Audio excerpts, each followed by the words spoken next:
Se eu tivesse que escolher assim, um dado para não vazar, que eu eliminaria dados financeiros. Mas quer dizer, estamos nas mãos dos bancos. Que são fiscalizados, que são razoavelmente seguros. Por que razoavelmente? Porque não existe sistema inviolável, porque eles permitem a abertura de contas que são utilizadas por criminosos. O Brasil é um laboratório desses crimes digitais. O Brasil tá sempre no top 5 de tudo relacionado a crimes cibernéticos. Brasil! Eu fui pra China. Cada faixa pedestre tem 5 câmeras, né? Tem até score do cidadão, né? A câmera é feita até pra te colocar uma nota pra ver se você atravessa fora da faixa, no vermelho. Mentira, tipo Sim. Black Mirror mesmo. A gente às vezes pleiteia uma liberdade em nome dos direitos humanos que acabam sendo só critério pra ajudar criminoso. Porque se você quisesse não ser monitorado, você não pode entrar no elevador de sua casa. Ó, a IA vai piorar golpes ou terão ferramentas poderosas de IA para combater criminosos. Vai piorar muito, primeiro. Coloco minha carreira em jogo. Em escola que tá tendo problema de os alunos baixarem um IA que você coloca um rosto num corpo nu, e os alunos estão fazendo isso com o rosto da professora, com o rosto da diretoria, com a amiga. Existe golpe perfeito? Existe golpes eficientes, existe impunidade, ele sempre vai pagar um preço. Ou até pra esfera religiosa. Se ele não pagar o preço aqui, pode ser que ele pague em outra dimensão.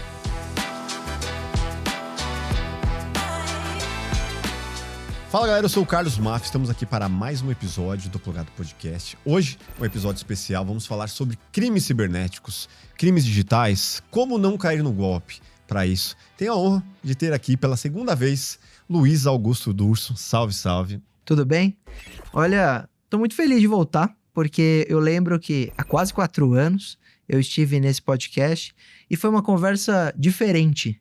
Não só pela forma que você conduziu o papo, que foi muito legal, mas as perguntas, até aqueles questionamentos finais, então me marcou. Pô, que o legal. Plugado Podcast. Então, voltar ao seu programa hoje tem sido uma satisfação e eu tenho certeza que o tema será renovado, porque se eu voltasse um mês depois, Sim. a gente já teria muitos temas. Imagina 4 anos depois. Sempre tem um novo golpe na praça As aí. coisas mudaram muito. 4 anos mudou quase tudo de tecnologia. E você me contando o quanto mudou também o seu lado pessoal, né? Filhos agora, o escritório cheio de advogados auxiliando aqui. Pô, fico feliz demais, cara. Obrigado, as coisas evoluíram, graças a Deus, assim deve ser a vida, né?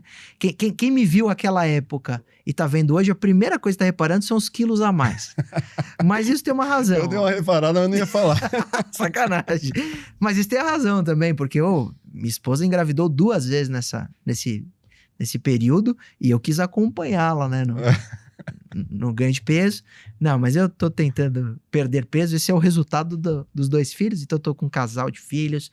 O escritório 100% focado em direito digital. Num momento muito interessante. Cresceu realmente de maneira exponencial nesses últimos 4 anos. Que dá pra dizer que talvez o peso seja a quantidade de trabalho que hoje eu tenho e de responsabilidade. E indo em todos os canais, né? Na Record, JN, tomando um cafezinho com a Ana Maria Braga.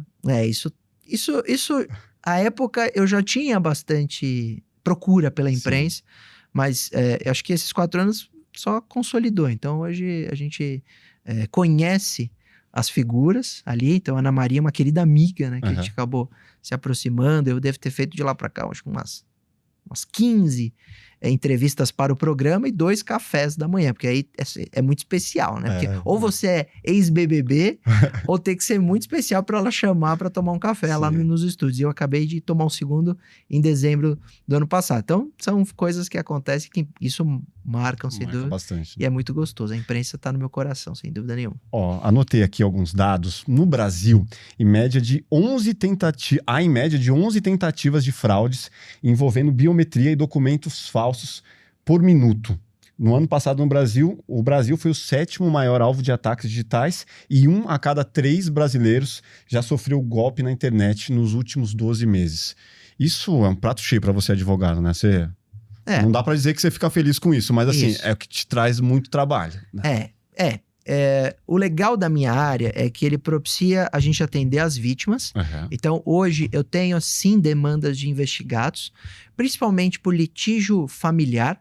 Então, imagina que um indivíduo se divorciou, a moça se divorciou, e um acabou levando o celular embora junto e acabou pegando informações para usar numa ação de divórcio, aí acaba tendo a suspeita de invasão de dispositivo informático. Então a gente tem uma situação de investigados hoje, é maior realmente do que aquela época, mas sem dúvida nenhuma o carro-chefe, grande imensidão de casos no escritório são de casos que aqueles são vítimas de crimes cibernéticos. E aí esses dados são sentidos no nosso dia a dia e são tristes, porque mostra que o brasileiro ele está realmente sujeito a ser vítima de crimes cibernéticos, a ser enganado por esses criminosos que estão cada vez mais sofisticados, cada vez mais inteligentes, cada vez mais preparados, e eu acredito que a sociedade, principalmente o Brasil, não tem evoluído nesse sentido. A gente não consegue olhar de 4 anos para cá e falar, puxa, como a sociedade brasileira evoluiu no combate, ou como o próprio cidadão está mais atento. Esses números refletem uma inocência do brasileiro de acreditar no outro ser humano, de receber uma ligação que alguém está se passando por uma central de banco e crer que aquela informação é verdadeira.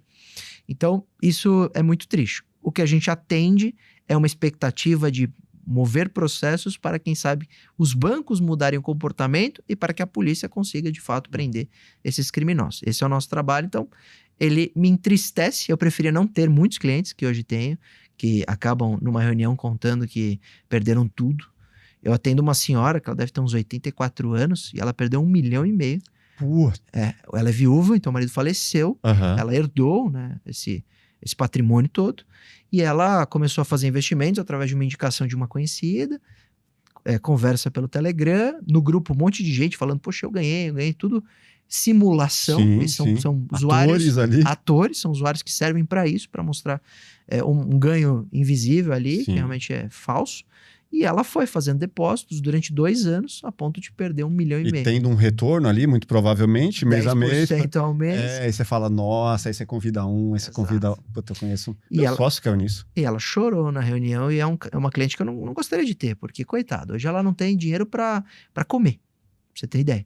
Então a gente já tá atendendo numa condição especial, abrindo um monte de honorários, na expectativa dela recuperar o que perdeu e na expectativa de essa quadrilha não agir mais dessa forma. O Brasil é um laboratório desses crimes digitais ou grande parte deles já acontece em outros lugares do mundo? Não, o Brasil tá sempre no top 5 de tudo relacionado a crimes cibernéticos. Todos. Brasilzinho. Acho que a sua informação foi o 7º. Você abriu o programa com o 7º, né? Então, me surpreendeu, porque normalmente nós estamos no top 5. Você até pode... Enquanto eu respondo, você só confere essa informação aí dessa sua pesquisa. No ano passado foi o 7º, tá dizendo aqui. É a fonte que eu peguei da Serasa. Tá, e qual que é a informação? Qual que é a notícia? Brasil? No ano passado, no Brasil, foi o 7º maior alvo de ataques digitais. Ataques, ok. Então, o ataque cibernético, ele contempla, mas não é só, por exemplo, crimes contra usuários ou contra consumidores. Ele está pensando em ataque contra instituição pública. Ele tá pensando, e aí você vai ter, sem dúvida nenhuma, durante uma situação em que o mundo vive em guerras, países mais atacados. Hoje, sem dúvida nenhuma, Ucrânia deve estar também nesse top 7, porque ele sofre muito ataque cibernético diante da tentativa de derrubar a infraestrutura. Por outros interesses, né? Por interesse político, mas por interesse geopolítico de guerra. Então, o Brasil, quando a gente fala de ataque contra usuários e tal, ele é um laboratório. A gente faz intercâmbio com a Interpol, a gente traz policiais dos Estados Unidos e tal, para mostrar como a gente lida com tudo isso, porque o brasileiro é criativo, né? Sem dúvida nenhuma, tá no top 5. E por quê?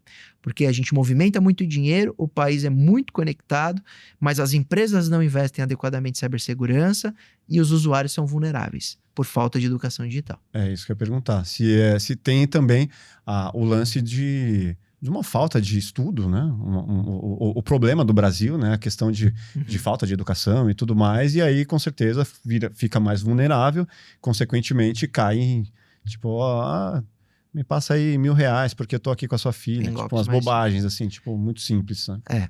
Eu também colocaria nessa última resposta a impunidade, né? A impunidade também gera o aumento da cibercriminalidade, porque o criminoso, ele se sente inalcançável e ele também migra para a internet. Então ele era um grande fraudador físico e hoje de cartões, né? Antigamente. Qualquer coisa física, e hoje ele é um grande fraudador virtual. Então ele também está fazendo home office. Então a falta de conhecimento em geral de tecnologia no Brasil, ela é uma verdade. E a gente às vezes até tem escolas públicas e privadas o ensino de tecnologia muito superficial. Você aprende a mexer em computador, mas não aprende os riscos, Sim. não aprende os problemas. E aí fica muito fácil para um criminoso instalar uma vulnerabilidade, monitorar ou criar as mais variadas histórias. Poxa, você vê, eu atendi este ano, uma vítima do golpe do falso bilhete premiado. Nossa. Esse golpe é antigo. Oh. Só que eles aprimoraram de uma forma genial. Isso foi até matéria do Fantástico agora no finalzinho do ano, porque eles conseguiram vincular a história do digital com o crime físico, mas ela é abordada atravessando a rua, um indivíduo falando que ganhou o prêmio lá da loteria, só que não pode sacar pela religião dele, nisso encosta um outro cara, como se fosse um terceiro que estava ouvindo a história, mas na verdade o comparsa, e aí assim eles vão induzir, ela entrou no carro deles, foi até a casa dela, entregou dólar, uma loucura a história, mas ela caiu nesse golpe em 2026. Então você vê que o Brasil, ele realmente tem uma inocência, porque o brasileiro é bom, né? A história é essa, porque não é uma inocência aleatória, é uma bondade mesmo que a gente não desconfia tanto. Acredita fácil, né? A gente é muito atento, né, nas grandes capitais à violência urbana. Então, por exemplo, ninguém sai de casa ou não deveria sair dando bobeira com um relojão, com ouro e tal. Mas assim que a gente recebe uma ligação de uma falsa central dizendo, você confirma o pagamento ou uma transferência de 3 mil reais e você fala não, você acredita que aquela história é verdadeira e que você precisa depositar para cancelar o depósito, né? Então, puxa, hoje mesmo eu estava atendendo uma repórter da Record no sentido de uma influenciadora que fez um anúncio numa plataforma de venda, uma intermediadora, e aí essa intermediadora é muito visada, e você recebe e-mail de confirmação da venda, sendo que, na verdade, nem teve a venda e acaba entregando o produto na mão de um motoboy. Então, que vai acabar levando para o criminoso. Então, são muitas variáveis criativas e a gente tem, do outro lado, uma população inocente. Hoje em dia está muito difícil atender telefone. 99% das vezes que eu atendo telefone, ou não fala nada, ou é aquela gravação, alô, alô, alô, cai. Você tem estudado sobre isso? Isso pode desdobrar no quê? Numa clonagem de voz? Ou numa central que fica disparando ligações para que quando alguém atenda, aí sim, isso vá para um atendente que vai prospectar alguma venda? Qual que é o grande objetivo desse monte de ligação que ninguém atende, que a maioria das pessoas já estão deixando bloqueado para todo tipo de ligação, o celular? Você tem uma probabilidade grande de telemarketing. Por quê? Respondendo o pessoal que está acompanhando, é porque eu recebo uma ligação que não tem ninguém do outro lado da linha. Porque eles usam um modus operandi de ligações prévias por robô para checar se você atende, se você fala alô. Tá. Se você fala alô, ele cai numa outra lista, que aí sim o atendente vai te ligar e ele já elimina um monte de outras possíveis ligações. Um filtro. Olha aí. Ele te usa pro filtro, que é uma sacanagem. Não é ilícito, deveria ter previsões impedindo esse tipo de prática. A Anatel até tenta regular, etc. Mas algumas inovações também foram deixadas de lado. Por exemplo, aquele 0303 era obrigatório, agora não é mais. A Anatel voltou atrás, dizendo que as empresas estavam reclamando que havia um preconceito e as pessoas não atendiam. E ela não consegue ofertar o serviço e tal. Mas, poxa, é para isso que tem as empresas. Era para isso que existia. Sim. Então, é um órgão político público que acaba também sofrendo pressões dessas grandes empresas. E acaba cedendo. Então, deveria ter mais iniciativa de órgãos públicos que fiscalizam esse tipo de conduta para impedir que aconteçam, porque você, consumidor, é o grande assediado e a grande vítima dessa história toda. Sim. Então, a regra geral é telemarketing que está te testando para ver se você atende para depois te ligar. Tá. Você tem uma porcentagem aí que é menor, mas é relevante, de fraudadores. Os fraudadores, ou eles te ligaram e o sistema que eles usam não é um sistema tão eficiente, ele acaba não entrando a ligação da falsa central de banco, então simplesmente fica mudo, e aí você vai perder aquela ligação e o criminoso não vai conseguir tentar dar o golpe. Ou aí sim entra a história do golpe do alô. Eu até fiz essa notícia quando estourou, porque foi um comunicado da Polícia Civil de São Paulo, isso repercutiu muito, no Pânico, porque o próprio Emílio, quando viu o comunicado da polícia, acabou repercutindo isso como um grande alerta e assustando parte da população, dizendo, olha, cuidado, se você atender, sua voz vai ser clonada, que é o golpe do alô. E eu fui ao programa para a gente usar esses espaços, que eu uso aqui também, para a gente também não assustar tanto a população, no sentido de não atenda o telefone, e que se você atender, acabou, sua voz foi clonada. Não. Existe a possibilidade? Sim. Uma IA precisa de 3 segundos de algum tipo de comunicação, seja o alô, para clonar sua voz com 85% de similaridade. Isso assusta. Tudo bem. Mas o seu alô, o seu oi, a sua voz provavelmente já foi disponibilizada em alguma ferramenta de rede social. Se não foi, você não pode partir da premissa que você nunca mais vai falar alô. Uma hora ou outra você vai falar. Sim. Então a probabilidade de sua voz cair na mão dos criminosos para ser usada nessa plataforma, ela é real. Então o que eu recomendo não é você deixar de falar alô, é você se proteger e você combinar com seus familiares que existe o risco da sua voz ser clonada e que se houver uma ligação pedindo dinheiro com a sua voz, para ter desconfiança, para combinar até, o que eu orientei no programa, eu sempre oriento, é a palavra-chave. Então você chega pro seu pai e fala, pai, vamos combinar o seguinte, toda vez que eu falar que precisa pagar um boleto, precisa fazer uma transferência, precisa envolver algum valor naquela resolução pedida, que você pergunte qual é a nossa palavra secreta e que vocês combinem isso previamente. Pronto, você elimina qualquer problema de desconfiança de voz. Nossa, eu preciso falar isso urgente com os meus pais, porque eles caem... Já apliquei na minha mãe trote, né? Com o Google Tradutor. E ela caiu. E ela vai, tipo... Então. Você vai conduzindo... Nossa, mas tia Maria tá com a voz diferente, né? E no Google Tradutor. Coitado, estourou o pneu, precisa de um Pix.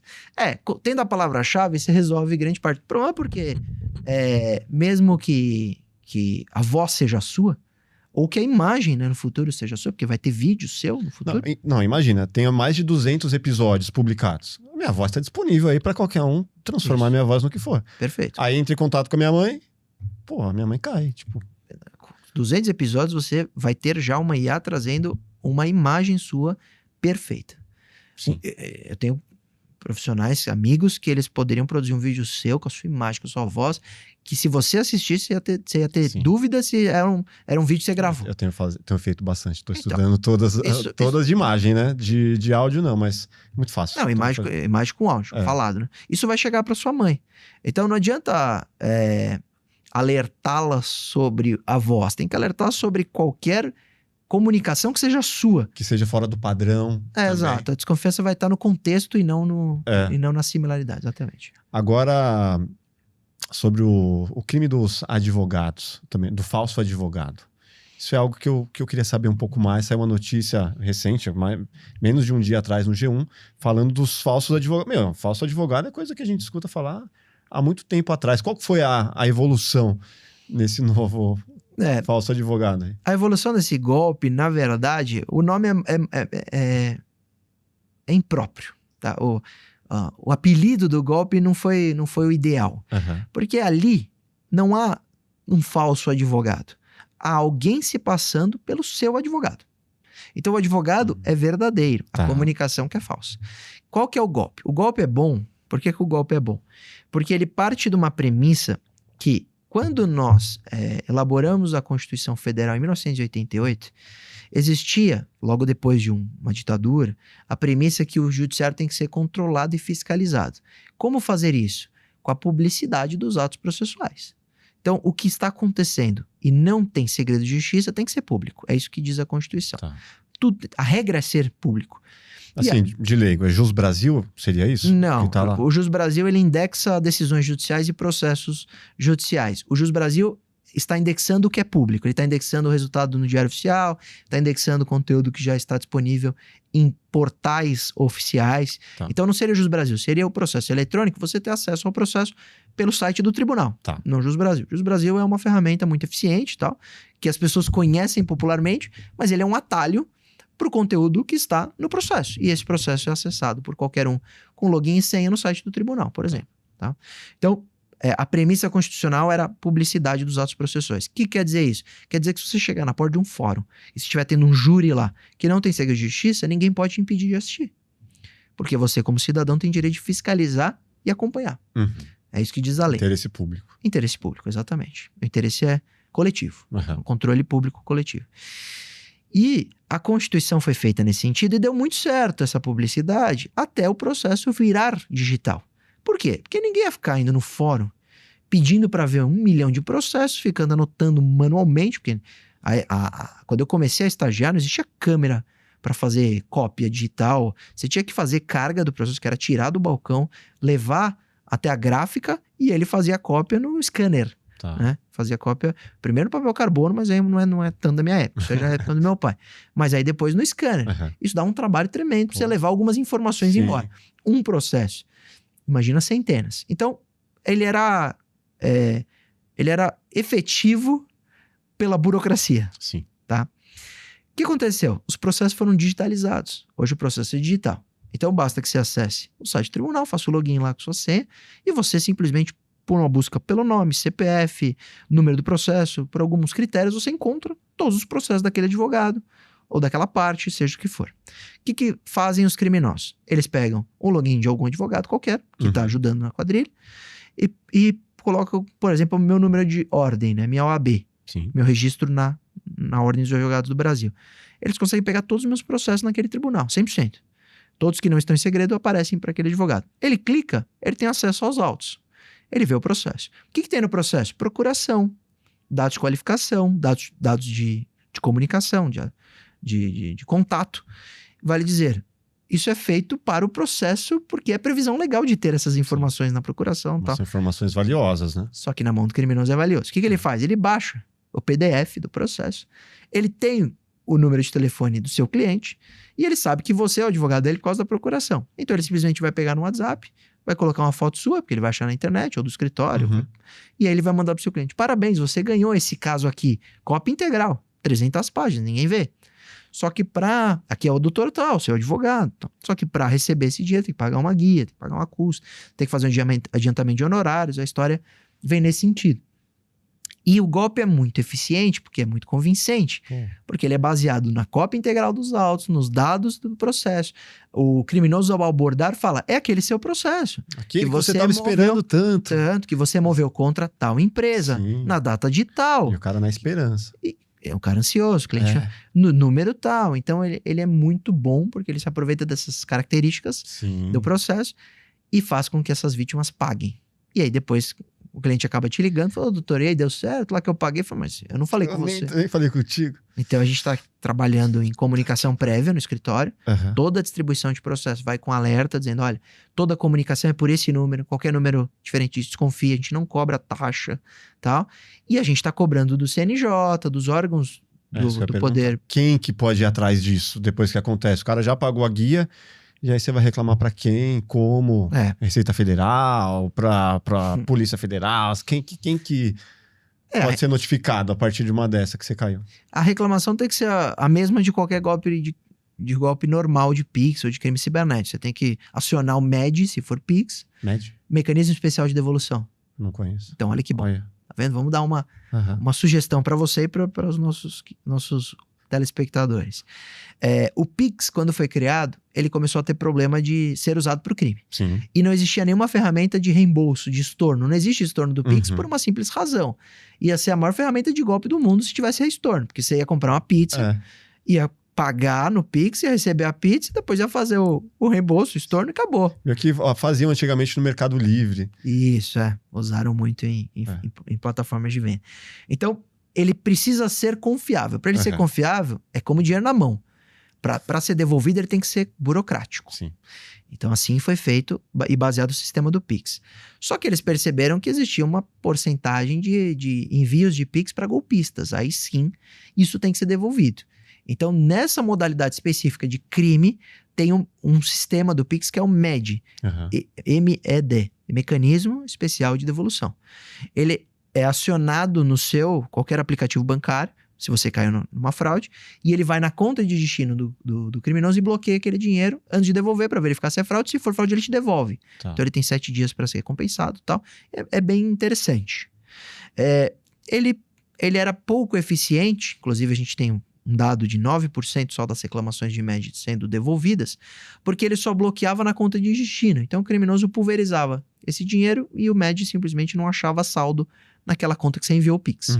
O MED 2.0, que é de agora, fevereiro desse ano, então é super recente, ele vai nas outras contas. Ele vai atrás faz o follow the money. Ele vai achar onde foi parar esse dinheiro e vai bloqueando. Foi para uma, que foi para outra, Exato. que foi para outra. E ele vai bloqueando todas as contas de destino. Então ele é muito eficiente e é uma ferramenta muito interessante. O que você tem que fazer? Caiu no golpe do advogado ou qualquer golpe relacionado a Pix, aciona o MED. Então, o caminho de resposta para qualquer golpe que envolva transferência é esse. Reclama no banco, aciona o MED, lavra o boletim de ocorrência e tal. Para a situação do falso advogado, na verdade, a gente precisa... Pode ser que não seja um Pix, pode ser uma guia. Não sei se é a mesma coisa. Aí não tem o MED. O MED é só para Pix. Então. Mas a gente tem que trabalhar na prevenção. É muito melhor a gente cobrar de quem pode mudar isso do que ficar indo atrás de Pix. Sim. Qual seria a reclamação que eu já, inclusive, levei a questão à OAB e tal, e foi uma sugestão que eu dei em algumas entrevistas quando a gente falava de golpe do falso advogado. Eu acabei de falar que o problema é que eles pegam essas informações em processos que são públicos e precisam permanecer públicos por uma previsão constitucional. Tudo bem. Mas a gente pode fazer o sigilo de determinados documentos, o sigilo parcial, que a gente chama. Então, por exemplo, hoje, qualquer processo, ele já passa no MIA.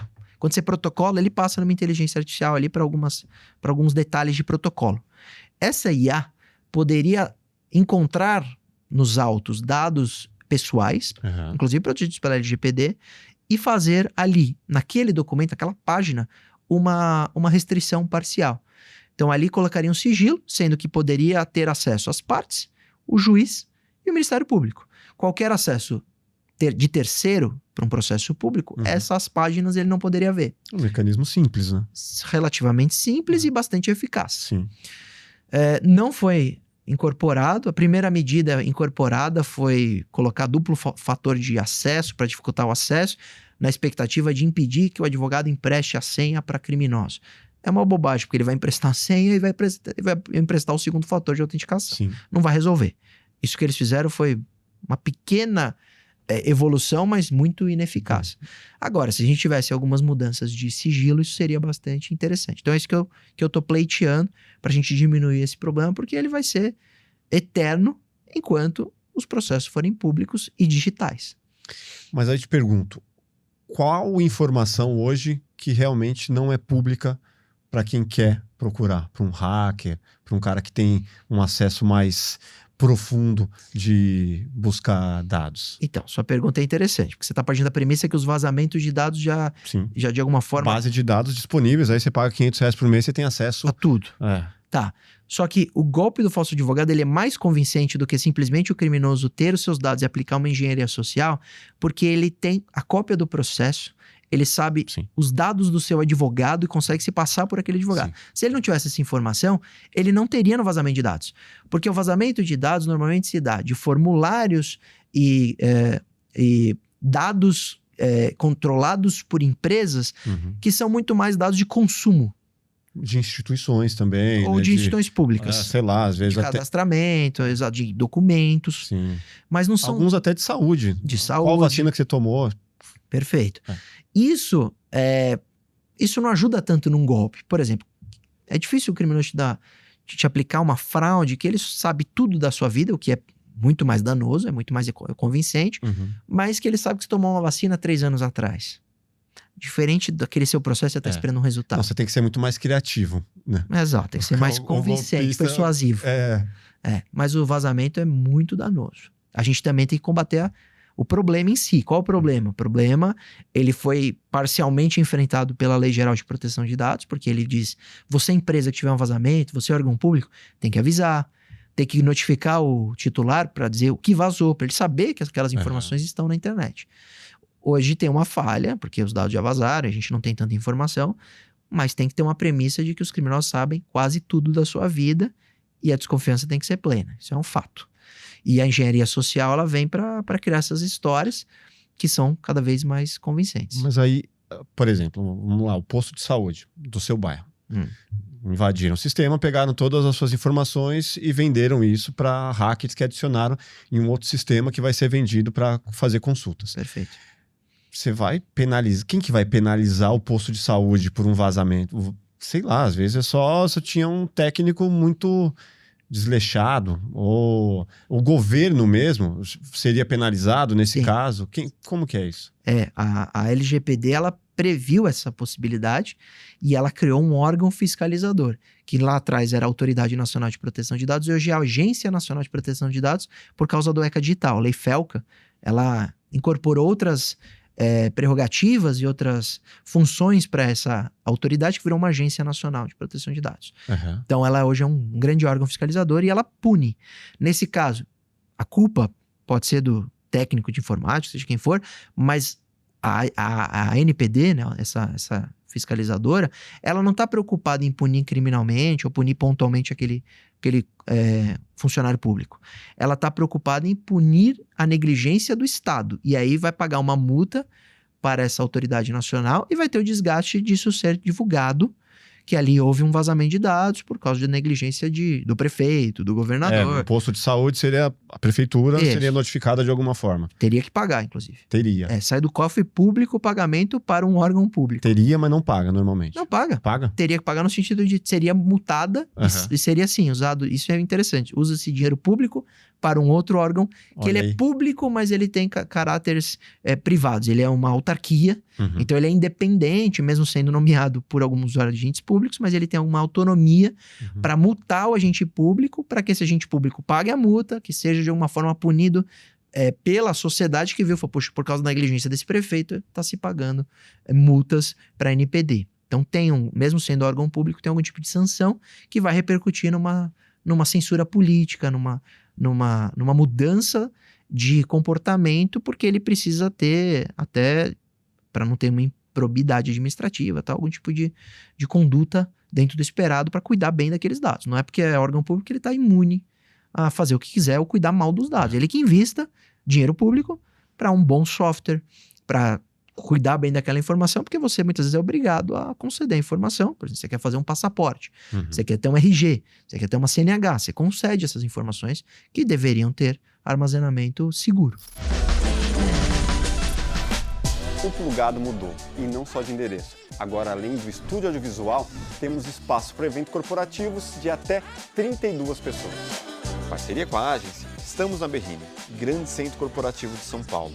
A gente produz vídeos corporativos, podcasts criativos, faz lives e agora também temos um painel de LED fixo de 8 metros de largura que nos permite criar diferentes cenários e atmosferas. Estamos prontos para receber seu encontro corporativo e produzir seus conteúdos. Esse é o Plugado, um novo espaço, mais possibilidades e a mesma essência. Vem produzir com a gente.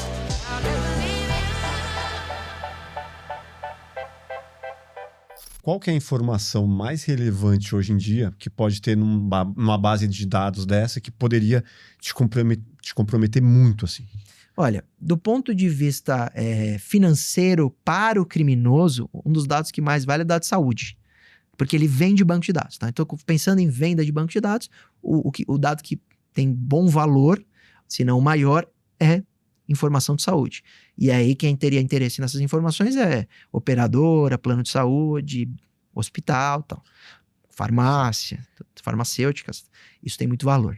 Tá. Agora, a sua pergunta não é essa. A sua pergunta não é do ponto de vista financeiro. É do ponto de vista para o criminoso, qual dado interessa mais. Exato. Não é? Que ele pode fazer o maior estrago na vida da vítima. Eu diria que violar o sigilo fiscal e bancário é muito danoso. Sua declaração de imposto de renda vazar, sim, o seu rastro, ou suas compras no cartão de crédito. Seu rastro de compras, né? Você sabe tudo da vida da pessoa se você for rastrear um cartão de crédito, ou os cartões, né? Isso. Por onde a pessoa passou. Os PIX. Os PIX que foram feitos, os investimentos que foram feitos. Se eu tivesse que escolher assim, um dado para não vazar, numa lista de... Vazaram todos os seus dados. Qual você quer eliminar? Assim, o primeiro, eu acho que eu eliminaria dados financeiros. Mas quer dizer, estamos nas mãos dos bancos. Isso. Que são fiscalizados e que são razoavelmente seguros. Por que razoavelmente? Porque não existe sistema inviolável, porque eles permitem a abertura de contas que são utilizadas por criminosos, que inclusive é uma tese que eu emplaco demais nos meus processos. Então, quando vem uma vítima e me procura e fala, doutor, mandei 100 mil reais para um criminoso. Vamos processar o criminoso? Eu falo, puxa, a gente vai atrás de criminoso? Não é tão fácil. Pode ser que tenha a instauração de inquérito policial e tal, mas não é onde eu tenho a maior esperança de recuperar o dinheiro do meu cliente. Tá. Porque o criminoso, ele gasta, ele vai na balada e gasta em bebida. O criminoso, ele dilui, porque não tem apego nenhum àquele dinheiro que ele oriundo do crime. Entrou fácil, sai fácil. Exato. Ou ele gasta, ou ele manda pra alguém, tem várias... Ele transforma em cripto, que tem uma dificuldade, mesmo sendo rastreável, um pouco maior de recuperar e tal. Já o banco, eu sei que ele tem dinheiro suficiente e responsabilidade para pagar. O que eu faço? Eu entro com medidas iniciais para tentar verificar se o banco agiu dentro da previsão legal, de análise da documentação, de reconhecimento facial, tal, de análise de risco, né, das transferências. Se ele falhou, eu processo o banco. E aí ele paga para o meu cliente o ressarcimento do golpe.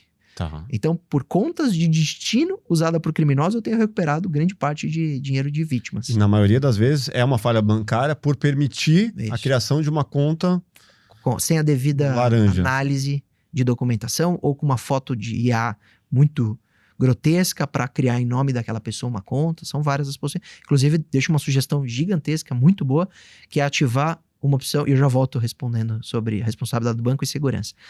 Ativar o Banco Central Protege Mais. BC Protege Mais. Ah, eu vi isso aí. É recente, né? É recente, mas é uma ferramenta muito legal. Você vai no seu GovBR, aí tem lá no site do BC Protege Mais, Uhum. e se você ativa, é só um bloqueio para que não se crie novas contas No seu nome, né? em seu CPF ou na sua empresa CNPJ. Se você precisar abrir uma conta, simplesmente você vai lá, desativa, abre a conta e depois ativa de novo. Mas enquanto essa opção está ativa, ninguém pode criar contas com seus documentos. Pô, isso é fantástico, hein? É fantástico, porque é parte da premissa do vazamento de documentos e que realmente eram muitas as contas criadas. Nós já temos alguns dados sobre esse projeto. 1 milhão de pessoas no Brasil já estão utilizando. Acho que tem 1 milhão de brasileiros ativos no BC Protege Mais. Vou fazer. E 16 mil contas bloqueadas à abertura. Provavelmente contas tentadas por criminosos.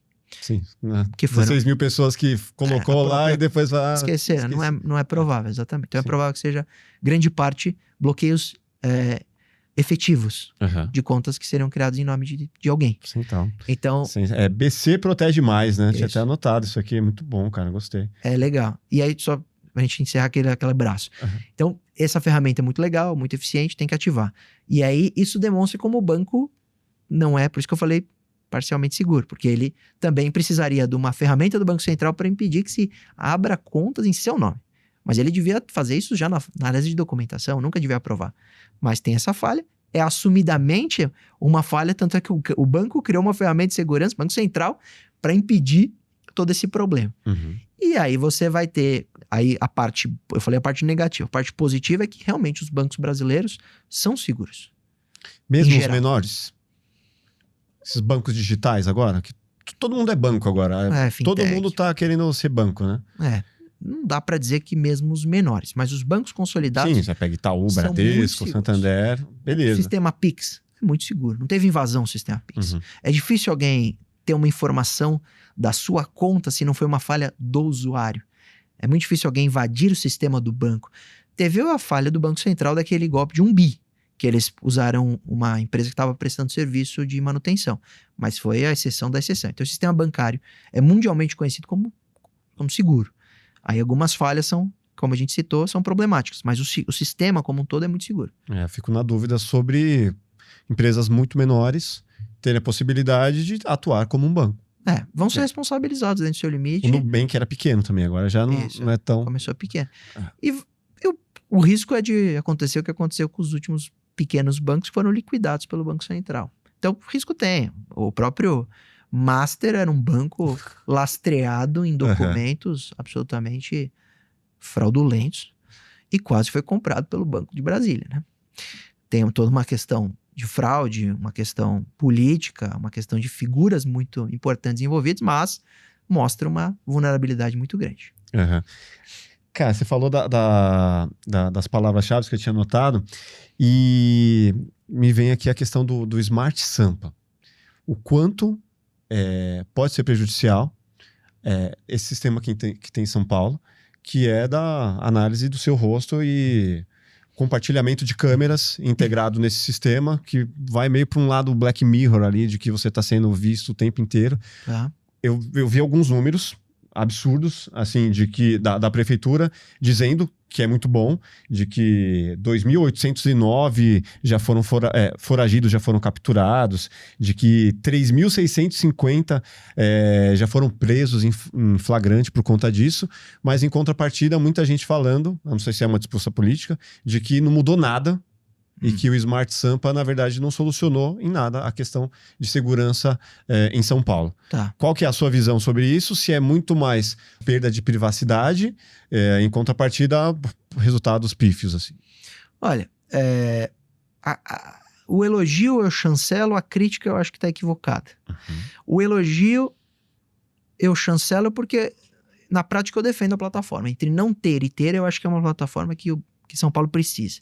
É muito bom uma ferramenta de reconhecimento facial para foragidos da justiça. Isso gera realmente uma sensação de rigor da aplicação da lei penal e gera um mínimo de preocupação do criminoso em ficar andando por aí e tal, porque tem câmeras fiscalizando e ele pode ser flagrado. Então eu gosto. Eu defendo o sistema. A crítica não seria que ela não resolveu a criminalidade, porque não é só isso que resolve a criminalidade. São vários os fatores de um estudo em diminuição da violência pública, que são um debate muito mais profundo que ter câmeras de reconhecimento facial. Mas é mais uma escada, é mais um degrau nessa escada. Eu gosto. A crítica, na verdade, deve residir sobre... Aí sim, você fez bem a crítica. Aí, as pessoas não estão fazendo a crítica adequada. Você fez a crítica adequada sobre a sua privacidade, sobre a sua intimidade, sobre... você ser monitorado e o risco da ferramenta. Aí sim está a grande crítica. O risco da ferramenta ser violada por um criminoso e esse criminoso te monitorar. Por quê? Porque, por exemplo, quando havia uma intenção de uma organização criminosa aqui em São Paulo matar o Sérgio Moro, eles invadiram o Detecta e monitoravam o deslocamento do carro do Sérgio Moro pelo sistema do Detecta, pela placa do veículo. Isso é inadmissível, porque é um sistema público feito para controle e punição e nunca para uso pela criminalidade. Isso é uma possibilidade real também do Smart Sampa. Ele ser invadido e ser usado por uma organização criminosa para jogar o seu rosto lá e te identificar, para saber onde você está, para te matar, te sequestrar. Então a ferramenta tem que ser muito segura. Eu não tenho informação, não tive notícia de invasões. Mas volta à premissa de que não existe sistema inviolável, tem que ser muito seguro. Essa tem que ser a crítica, a possibilidade de um controle de invasores e da criminalidade sobre a nossa vida por causa do reconhecimento facial. Agora, o elogio é no sentido de que ele ajuda muito a encontrar essas figuras que às vezes estavam passando na frente do policial, e o policial, claro, não tem o rosto carômetro, e tem mandado de prisão em aberto e o cara tá vivendo normal. Agora, não vive mais. Então eu gosto, eu sou defensor do Smart Sampa. Eu gosto da ideia. A prefeitura criou o prisômetro, que são esses números que eles divulgam quase que em tempo real. Isso. Mas eu acho que vira muito disputa de narrativa, né? Quem é aliado à prefeitura, ao prefeito Ricardo Nunes vai falar, não, maravilhoso e tal, e quem não é vai criticar. A minha não sei se o modelo já está sendo implantado em outros lugares do Brasil. Já? Tem em Fortaleza, tem fora do país. Eu fui para a China. A China é bizarra. Ano passado, estudar IA. E aí eu tive um pouco de contato com essa história do monitoramento absurdo. Pra cada faixa pedestre tem 5 câmeras, né? Lá se controla por causa que tem até score do cidadão, né? A câmera é feita até para te colocar uma nota para ver se você atravessa fora da faixa, no vermelho. Mentira, tipo Black Mirror mesmo. É de verdade, isso tem score, isso é um fato. Se você procurar, você vai achar. O governo chinês te dá score e isso te dá benefícios ou te tira possibilidades, e isso... Gamificou a vida. Você joga joga sujeira no chão, você vai ser punido por ações no controle. É absurdo. Já tá funcionando isso. Muito tempo, já tem algum tempo que funciona. No Brasil, não. É só para uma questão de prisão. Então, é um modelo que a gente tem em outros estados. Isso fortalece a certeza, tanto é que teve prisão no carnaval por causa do uso da ferramenta. O São Paulo não foi o primeiro, mas é uma ferramenta muito interessante, que vale muito a pena implantar, crescer, a gente usar no Brasil inteiro. É só um ponto de partida agora, então. Tem que ser. Não tem que ser. No mundo digital, a gente tem que usar essas ferramentas para punir criminosos. O controle já existe. Todo prédio que você entra tem uma câmera. Tem. A gente às vezes pleiteia uma liberdade em nome dos direitos humanos que acabam sendo só critério para ajudar criminoso. Porque se você quisesse não ser monitorado, você não pode entrar no elevador de sua casa. Se você mora num prédio, você entrou no elevador, você está sendo gravado. Acabou. Está sendo monitorado. Você pegou seu carro está sendo monitorado com todos esses radares inteligentes. Tem do Detecta, por exemplo, faz todo o percurso do seu carro. Então não existe essa história hoje de não quero que as pessoas saiam. Outro exemplo muito bom. Na pandemia, o governo do estado de São Paulo fez uma parceria com as operadoras de telefonia, lembra disso? Para pegar o deslocamento do celular pela antena que ele conecta. Pegar os fujões. Isso, para ver se as pessoas estavam fazendo a quarentena e o distanciamento social. João Dória. Foi pelo governo do João. O que ele fazia? Ele fazia um negócio que mostra como a gente está sendo o tempo inteiro monitorado, porque você tem um celular no bolso. Sim. O celular, ele tem sinal, porque ele faz a triangulação de 3 antenas de sinal de telefone, não de internet. Quando você se desloca, você vai trocando a antena. Ele consegue saber de onde você saiu, de onde você chegou, num raio relativamente interessante de deslocamento pela mudança das antenas. Ele usou isso para saber se as pessoas estavam se deslocando ou não para ir trabalhar, tal, sendo que deviam estar fazendo quarentena. Pronto, é mais uma informação que está na mão das operadoras, que é passiva de invasão, passiva de utilização pelo crime. Então essa história de, não quero... Então sai mascarado, sem celular, sem carro, a pé, e aí tem chance Vai morar no meio do mato. Aí sim. E olha de lá. resto. E olha lá. E a gente tá pagando esse preço porque hoje a violência é brutal e a gente precisa ser, de alguma forma, monitorado para que os criminosos nesta peneira sejam selecionados. A gente paga com a nossa liberdade. Eu fiz aqui uma seleção dos golpes do Pix. E aí eu queria que a gente avançasse um pouco mais disso. Os principais crimes que são feitos através do Pix. Por exemplo, o WhatsApp clonado. Queria que você falasse um pouco deles. O WhatsApp clonado. Quais os cuidados tomar para não roubarem o seu WhatsApp? Porque eu não sei se ainda está em alta. Tem. Mas assim, já tentaram de diversas formas clonar meu WhatsApp. Tá. Desde entrar no meu Instagram, ver uma pessoa que eu gravei e aí falar, fulano tá te convidando para uma festa. Esse animal. Muito, muito criativos assim. E aí você tem que ficar muito esperto. Rola muito clonar em WhatsApp? Já rolou mais, mas tem. Não dá para dizer que não acontece mais. Tá. Clonagem do WhatsApp, a gente pode pôr duas vertentes, né? A clonagem quando você lê invasão, então vai invadir o seu WhatsApp, no seu número, e a clonagem é quando alguém usa um outro número com a sua foto para mandar mensagem para os seus contatos e passando por você. Esta clonagem, vale dizer, alguém se passar por você por outro número, acontece muito mais. A invasão acontece menos porque ela é mais difícil. Por quê? Porque as pessoas começaram a ativar a autenticação de 2 fatores. Sim. E começaram já a não... me salvou, inclusive. Já salva muita gente. Já E começaram lá. a não passar o código, que é o que o criminoso, quando conta desculpa lá de festa, programa de TV, ele pede esse código para falar para você entrar num grupo privado, etc. Alguma história. E as pessoas não estão passando mais esse código, até porque a mensagem que você recebe com esse código é falar, não passe para ninguém, o WhatsApp não pede isso. A própria plataforma tem que ser muito desinformado. Precisa estar muito distraído. Então as coisas melhoraram com relação a isso. Agora, se passar por você com outro número, isso ainda está muito em alta. Mas isso vai culminar no Pix, de uma forma ou de outra. 90% dos casos Pix, aí pode haver também tentativa de tirar uma informação privada para extorsão. Não necessariamente é dinheiro, mas a maioria absoluta é dinheiro. Falso atendimento bancário. Hoje é o carro-chefe. Top 1. Top 1. E aí, desse falso atendimento, tem várias vertentes. Então, começa com atendimento falso, se passando por um canal oficial do banco, para atualização de chave de acesso, bloquear uma conta que não foi você que realizou, cancelar uma invasão. Eles até contam que você foi invadido para te invadir. Então, as histórias são mais ou menos nesse sentido, como uma falsa central do banco, e as vertentes são várias, para tentar invadir o seu aplicativo bancário, para tentar que você faça um Pix, para tentar que você contraia um empréstimo e faça algum tipo de transferência. Então, são várias, ou até fazer espelhamento de tela, já vi. Eles pedem para instalar um aplicativo de controle remoto ali. Um TeamViewer da vida? Tipo TeamViewer, É. exatamente, no Android, para acessar o seu celular e tirar. Aí, agora coloca em cima da mesa que vai atualizar e o cara tá lá no TeamViewer. Já vi. Então, hoje por exemplo, eu falo isso com base 100% nos atendimentos e nos casos que nós temos. Falsa central do banco, hoje é top 1 call-check, porque eles estão fazendo em spam. Ligação telefônica, você fala que não reconhece, cai numa central e o cara é golpe todo dia, é empresa, eles montam... Pegaram outro dia uma central, Polícia Civil aqui de São Paulo, central, o cara batia ponto, trabalhador. Olha aí. Numa falsa central de banco. Então, hoje E não tem como justificar que não sabe que tá trabalhando igual. É criminoso, mas ele tem uma hierarquia de empresa.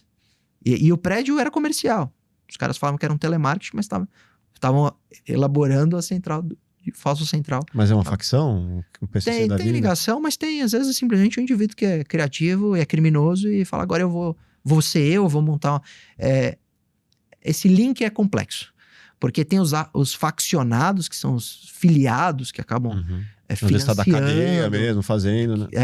Ou estão na cadeia, ou estão tentando subir dentro de uma hierarquia dessas organizações. Tem os simpáticos, que têm contato com faccionados e acabam se submetendo às regras e tal. E tem os independentes, mas você vai achar as 3 vertentes. Tem de tudo, aplicando o golpe da falsa central. É todo mundo dentro da criminalidade fazendo. Poucas tentativas de dentro da cadeia mesmo.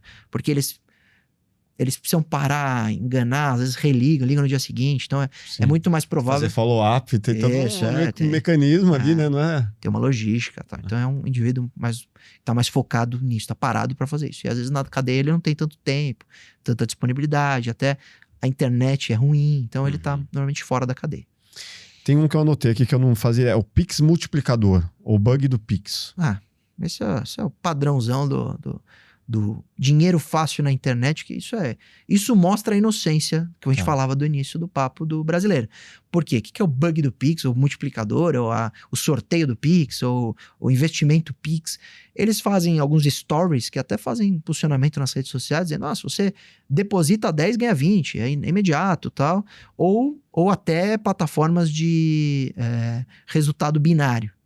Então, subiu, você ganhou, perdeu, você perde e tal, e acaba tendo essas variações. Mas o seu, principalmente aí, o bug do Pix é que eles falam que se você mandar R$10 em determinado Pix, ele te devolve 20, e um cara vai se vangloriar dizendo que ganhou com algumas prints, e as pessoas vão cair nesse...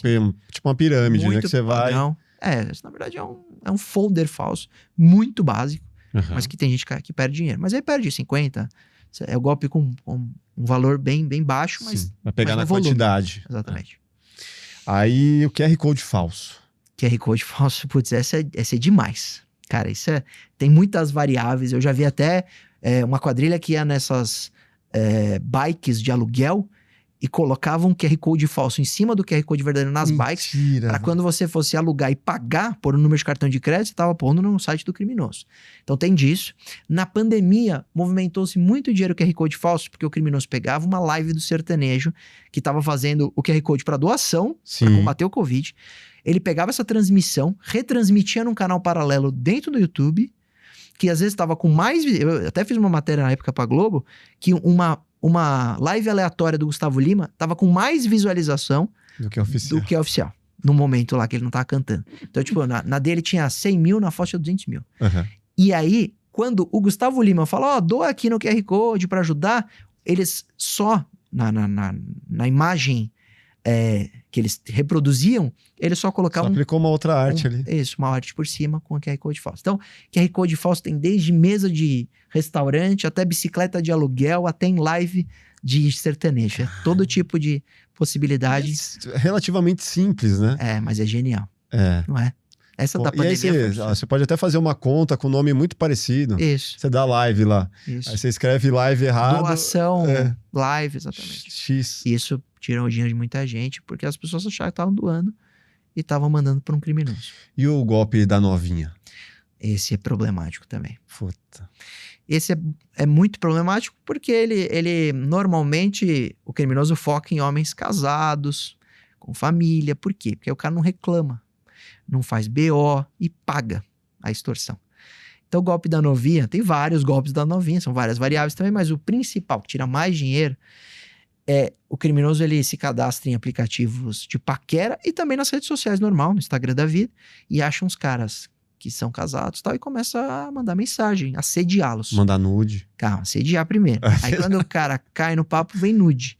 Por quê? O objetivo do criminoso é então receber o nude. Ele vai evoluindo. Quando ele recebe o nude, aí tem duas variáveis, né? Tem o golpe da novinha que ficou famoso, que ligava um delegado, falava que era menor de idade, que precisava pagar para não ter processo criminal, que ficou meio para trás, mas o pior é o indivíduo manda nude para o criminoso, e passando pela novinha, e aí depois vem o criminoso e fala, olha, eu sei que você é casado, sei que você tem filho e tal, sei onde você trabalha, e a gente vai mostrar que você tá trocando nude com a menina aí e tal, que nem existe, mas eles vão falar que ela era verdadeira, então a gente quer 20 mil, 30 mil, e a pessoa acaba caindo na extorsão. Já tentaram me pegar nessa. Você é casado? Sou casado. Mas você mandou nude pra novinha? Não, eu recebi mensagem de nude. No Instagram. Eles só printam como se fosse... Aí você vai, tipo, apagando. Aí eu falei, mano, não adianta apagar, o negócio, o cara não para de mandar, o cara, sei lá quem. E aí eu fui e bloqueei. E aí para automaticamente. Tem um golpe muito bom também, bom. A gente vê pela criatividade, né? Nunca é bom. Eles, do nada, você recebe uma videochamada, tipo no WhatsApp ou no Telegram. Se você atende, do outro lado tem na imagem uma mulher pelada. Aí eles printam, porque você atende com o seu rosto. Aí eles têm uma print do seu rosto e uma mulher pelada do outro lado numa videochamada. Que não é montagem, porque com IA eles poderiam fazer isso simulação. Sim, mas eles vão querer a original, pra mostrar que é seu número de telefone e tal. E aí depois vem a extorsão, falando, você tava falando, não, mas eu só atendi uma videochamada, o problema é seu. A gente vai falar pra sua mulher. Imagina o tanto de cara que não cai nisso, hein? Imagina quantos casamentos foram abalados. É loucura. Hoje não pode fazer nada de errado. Nunca pôde, mas hoje menos ainda. Tem umas perguntas rápidas aqui que a gente sempre faz. Vamos lá. Existe golpe perfeito? Não. Existe golpe impune, existe impunidade. Mas esse golpe que teve uma impunidade não necessariamente satisfaz e não necessariamente gera a tranquilidade mental para esse criminoso que vai morrer de medo sempre que vê uma polícia, sempre quando vê uma sirene. Então, a meu ver, não existe crime perfeito, golpe perfeito. Existe golpes eficientes, existe impunidade, mas nunca um ser humano que tá tranquilo do outro lado. Ele sempre vai pagar um preço. Sim. E aí eu vou até para a esfera religiosa. Se ele não pagar o preço aqui, pode ser que ele pague em outra dimensão. Mas partindo da prática, eliminando a questão religiosa, eu acho que ele paga já em vida esse preço. Sim, o cara aprontou, uma pulguinha tá atrás da orelha, né? Puta, vão me pegar. E eu falo para alguns clientes que são vítimas, eu falo, às vezes não vai ser preso pelo seu caso, mas ele vai pro próximo, porque o criminoso é ambicioso. Então ele não dá um golpe e fica feliz porque ele ganhou 100 mil reais. Ele, se eu ganhei 100, eu posso ganhar 1 milhão. E aí no próximo golpe pode ser que ele seja preso no próximo. Ele vai dobrando a aposta. Ele dobra a aposta. A margem de risco ele vai abrindo possibilidade. Então não existe prefeito porque ele deve reincindir e uma hora ou outra ele vai pagar. De tudo que você já investigou, eu continuo aqui nas perguntas rápidas, mas você já chegou até os criminosos que eles foram realmente presos, assim? Muitas vezes. Ou não é esse o objetivo? Não. Quando é golpe que eu processo o banco, normalmente eu nem faço área criminal para esses casos específicos, mas eu já fiz muitas vezes área criminal e já encontramos os criminosos a ponto de responderem criminalmente. Muitas vezes. Você deve ter uma satisfação pessoal, né? Ou não necessariamente? Não me dá satisfação. Não? Não, eu acho que eu ia ficar muito feliz. Eu acho que é meu papel. Deve dar satisfação para aquele cliente que foi a vítima. Me dá satisfação devolver para o cliente, isso sim. Mas ver o indivíduo sendo preso, para mim, não... assim, quando eu vejo uma imagem, por exemplo, de um ladrão sendo preso em flagrante e tal, eu acho que é justo e etc. Mas isso não me dá alegria. Tem gente que vibra e tal. Não, eu acho que eu tenho muitas vezes pena porque ali é uma vida que foi muito desajustada e que está sendo perdida e fazendo outras pessoas sofrerem na mão. E isso é muito danoso para a sociedade. Mas podia ser uma pessoa ajustada. Lamentavelmente não é. Tem que pagar por isso. Mas ele pagar por isso não me dá prazer. Me dá prazer o meu cliente tendo o dinheiro de volta, por exemplo. Acho que teria o duplo prazer de, fiz meu trabalho, deu tudo certo e tiramos mais um aí que tá impactando a vida de muita gente. É que eu viro uma chave dizendo, meu trabalho é até o ponto da polícia fazer o dela. Tá. E a polícia que vai ter a obrigação de prender. Não é você que vai lá prender. Exato. Então o meu trabalho é fazer uma boa É uma boa atuação para dar todos esses indícios de prova, ou provas e tal, para que a polícia possa acabar com essas quadrilhas. E isso me dá prazer, pensar que o meu trabalho pode impactar e não ter mais vítimas, mas não pontualmente ver a pessoa ser punida, entendeu? Tá. Se eu nunca fui vítima, é sorte ou simplesmente eu sou um cara cuidadoso? Pode ser os dois, porque a minha mãe é muito inocente e teve sorte de não ser vítima até hoje. Se você não foi vítima da violência pública em São Paulo, é sorte, porque é muito violento. Agora, para golpes, né, a gente tá falando de crimes cibernéticos, não necessariamente é sorte. Eu, por exemplo, sou muito cauteloso e nunca caí. Eu não acho que foi sorte. Muitas vezes tentaram. Ainda mais por eu trabalhar na área, eu sou um alvo. Sim. Uma bobagem. Os caras derrubam o site do escritório, os hackers e tal. Acontece, de fato. E eu nunca tive R$1 de prejuízo por fraude. Então, eu sou muito cauteloso, muito precavido. Muito bem informado, né, em relação a tudo Eu que estudo acontece. muito, uso tecnologia para segurança, invisto nisso. Então, eu acho que o investimento diminui a margem. Então, não é sorte. Uhum. Eu acho que a questão de cibersegurança é muito mais prevenção do que sorte. Mas tem gente que, por sorte, nunca caiu. Pode ser que você seja um sortudo.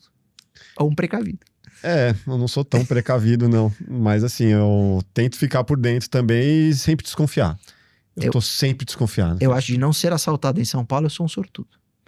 Eu vi um vídeo ontem da moça sendo assaltada no estacionamento do Parque Vila Lobos, dentro do estacionamento. Putz. Então hoje nós estamos à mercê, basta sair de casa. Eu saio de casa todo dia, então eu me sinto um sortudo de não sofrer com a violência recente. Porque com 16 anos me levaram o celular, mas era de flip. Eu também, 15 anos, eu fui assaltado e desde então, Nunca graças mais. a Deus, nunca Então somos dois sortudos. É assim que eu vejo. Ó, a IA vai piorar golpes ou terão ferramentas poderosas de IA para combater criminosos. Vai piorar primeiro e depois, quem sabe, nós criaremos essas ferramentas. Vai piorar muito primeiro. Vai piorar primeiro. Primeiro a gente vai pagar o preço, na dor, e depois a gente vai ter, quem sabe, algumas IAs por lei que identifiquem que é IA, que apontam, porque até lá a gente vai ficar usando perícia, laudo. Isso é muito demorado, burocrático. Primeiro a gente vai ter o problema. Já estamos tendo.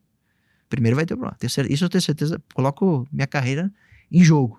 Primeiro a gente vai ter o problema, depois a gente vai melhorar. Porque isso vai depender de mudança legislativa, pressão social, alguma coisa muito grande. Porque as IAs vão ser liberadas para produção de conteúdo. Já tá tendo. Eu palestro em escola que tá tendo problema de os alunos baixarem uma IA que você coloca o corpo um rosto num corpo nu. E os alunos estão fazendo isso com o rosto da professora, com o rosto da diretoria, com a amiga da sala. Isso tá vazando. E isso tá acontecendo. E quem tá impedindo isso? Ninguém. Então acho que primeiro a IA vai ser um problema. O que você já usa de IA para favorecer, para te ajudar aí nesses... Pouco, sabe? Por ser alguém da área, alguém que estudou IA, alguém que foi pra China estudar IA, eu uso pouco. Eu sou um advogado muito raiz, apegado à tradição, tanto é que já tentaram me tirar a gravata dessa área 1 milhão de vezes, eu não tiro. E eu acho que às vezes, por exemplo, produção de petição, tá no escritório, tal, eu odeio a IA interferir, eu gosto de escrever desde o zero, tal. Mas a gente usa para jurimetria, que é a análise de decisões daquela câmara, daquela vara. A gente usa para análise de jurisprudência, para algumas pesquisas, isso sim. Mas se você pegar do ponto de vista do quanto eu estou inserido no mundo e quanto eu uso, é bem pouco. Qual é o maior erro das vítimas brasileiras? Acho que é acreditar no ser humano. Eu vou tem um vídeo muito bom do Cariani, né? Que é maldito o homem que confiou no outro homem. Já viu esse trecho? Esse meme é bom. Eu acho que o Cariani tem razão. Eu acho que é acreditar naquela pessoa que tá do outro lado da tela. A boa fé. Ter boa fé. Se a gente desconfiasse mais, baixava muito esse índice. O problema do brasileiro é a boa fé. A capa. Porque a gente sabe o que é o problema do brasileiro. Acho que a gente se acha malandro demais e, na verdade, somos inocentes. Otários. É aquela história do brasileiro que foi pra Europa e foi furtado no metrô. Sabe essa história? Eu já tive amigo meu que nunca foi roubado aqui, se sente o maior malandro do mundo quando vai pro... Não, porque eu sou brasileiro no metrô de Roma, eu que roubo aqui. E no final eu tive um amigo que foi furtado, levaram a carteira, porque lá tem os pickpockets, são muito bons. E ele foi furtado, levaram a carteira e ele voltou com a cara lavada, falando, eu fui furtado em Roma. Então eu acho que a gente se acha malandro demais, mas na verdade somos inocentes.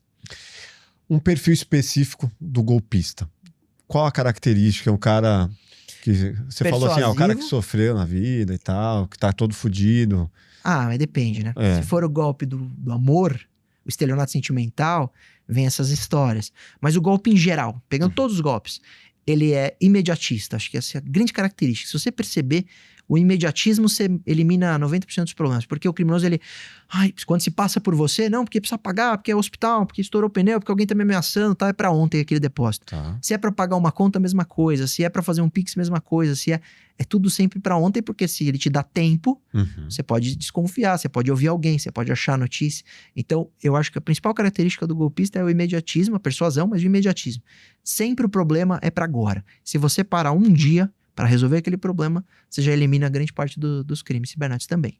Isso é uma característica muito marcante. Mas o perfil psicológico do cara que vai para esse caminho, ele tá muito fudido, ele é um cara malandro que quer pular aí... Isso aí é o estudo de criminologia e são muitas respostas na faculdade, mas pode ser muitas características do ser humano. Não há nada que justifique. É impossível de traçar um perfil psicológico do criminoso. Ainda mais porque a gente tá falando de, sei lá... Aqui no Brasil deve ter 600 mil... Golpe de 10 reais ou golpe de milhões, né? Então... Tem 600 mil presos aqui no Brasil. Tem crime das mais variadas razões. Não tem perfil de média. Tem algumas razões sociais, a desigualdade, algumas coisas muito profundas, mas perfil psicológico é muito difícil. E qual a maior dica que você pode dar aí para que as pessoas, principalmente os idosos, os mais vulneráveis, não caiam? Maior dica. Muito difícil, cara. Acho que se interessem pelo tema. Saia da internet. Não, usem a internet, mas acompanhem a informação sobre isso. A partir do momento que você está inserido no mundo digital, porque aí não é só golpe, é também um pouco da exposição. Por exemplo, você compra um assistente pessoal, você sabe para que ele serve? Ele ouve sua voz, responde por quê? Porque ele está te monitorando. A empresa por trás está recebendo essas informações. Seja mais crítico e mais cético. Acho que essas seriam as minhas sugestões sobre a vida em relação à tecnologia. Porque aí você evita também os crimes. É você ser crítico. Porque as coisas são dessa forma e porque aquela pessoa está te abordando daquela forma e porque a empresa está pedindo para você aceitar determinado termo de uso. Então, isso vai de maneira muito mais profunda, porque a gente vai pegar, inclusive, uma mudança da minha área. Isso é interessante falar, para a gente ir para o fim. Eu, quando comecei a trabalhar, tenho mais de 10 anos nessa área de crimes cibernéticos. O geral, à época, era o spam, a regra. Hoje não. Hoje o crime de engenharia social, o estudo da fraude bancária, que a pessoa liga, sabe seu nome completo, CPF, é muito maior, é muito mais eficiente, é muito mais convincente. Então, os golpes hoje são mais nesse sentido do criminoso estudar, investir naquela vítima, não o aleatório do phishing. Então, eu acho que é você ser mais crítico, mais desconfiado e acompanhar essas tendências. Eu acho que você se torna mais poderoso. É como cultura geral, mas de educação digital. Acho que isso é uma ferramenta poderosa. De alguma forma, você acredita que vai chegar um momento em que as grandes empresas, as big techs, elas poderão ser responsabilizadas por vazamento de dados, sei lá, Facebook da vida, Meta, e outras, né? Sei lá, o pessoal que faz lives no Discord com crianças, sabe? Umas coisas bizarras, assim. Vai responsabilizar o Discord, ou Telegram, ou a Meta da vida. Isso está acontecendo. Tá. É uma tendência mundial, né? A gente está vivendo um julgamento nos Estados Unidos da Meta por causa que a ferramenta está sendo acusada de ser criada para viciar pessoas, inclusive crianças e adolescentes. A gente aqui teve recentemente o julgamento do Marco Civil da Internet no artigo 19 pelo Supremo, que fala sobre responsabilidade de plataforma, respondendo inclusive a sua pergunta, é sobre isso, já teve o julgamento e o Supremo já determinou sobre responsabilidade, que bastaria hoje, você não precisa mais de decisão judicial prévia, basta você notificar a plataforma que aquele conteúdo é criminoso e ela não fez nada para remover, tem responsabilidade. Então tem uma tendência mundial em realmente pressionar essas plataformas para elas agirem de maneira mais eficiente por uma pressão de responsabilidade. Isso é uma tendência mundial. O quanto o celular, ouvindo a todas as nossas conversas, você acha que isso é uma tendência, vai continuar por muito tempo? Porque isso é muito invasivo, né? Do lance de a gente tá aqui conversando, daqui a pouco vai pipocar uma publicidade falando sobre que a gente acabou de falar. O uso dessas informações do dia a dia para publicidade e, consequentemente, isso pode ter outros desdobramentos também de golpes. Isso vai continuar até alguém conseguir provar que isso acontece. Mas não é tão simples provar? Tecnicamente, nunca ninguém provou, porque se tivesse comprovado, a Apple estaria pagando uma indenização multimilionária. Tecnicamente, ninguém provou que teve esse tipo de monitoramento, porque eles afirmam que não há. Tanto é que eles colocaram aquela opção que a bolinha laranja e a bolinha verde acendem quando o microfone tá ativo, quando ela tá te ouvindo. Não, mas não é possível, cara. É muito simples. Porque assim, se você falar agora, sei lá, pão de queijo. Concordo. Até o final do dia vai aparecer uma publicidade pra você de pão de queijo. Pois é. Mas ninguém provou tecnicamente. Caramba, como não pode, velho? Em ações importantes nos Estados Unidos, ninguém conseguiu ainda comprovar. Tecnicamente, não tem um laudo que diz que aquele celular, que tecnicamente seria um perito, acessar o software e comprovar que o microfone está recebendo o áudio e gravando. Essa seria a prova técnica. Mas o mais óbvio não seria assim, se eu falar, e aí Siri, meu iPhone? Não, isso pode ser... Então, o tempo inteiro tá me monitorando. Isso. Não deveria ser permitido, talvez. Porque eu vou lá e autorizo. Isso, aqui para o seu modelo. Mas o meu, por exemplo, eu desativei o iSiri e eu desconfio também da publicidade direcionada por uso da voz e de monitoramento, mas aquela história de que quando você desativa essa opção e ele ainda te monitora, isso... Monitora. Então, isso é uma verdade. Tecnicamente não foi comprovado, porque se fosse, seria uma indenização absurda. Absurda. Caramba. Ninguém ainda conseguiu resolver essa charada. Em nenhum dispositivo. Só da Amazon. Alexa, sim. A Amazon, sim. Mas a Amazon já...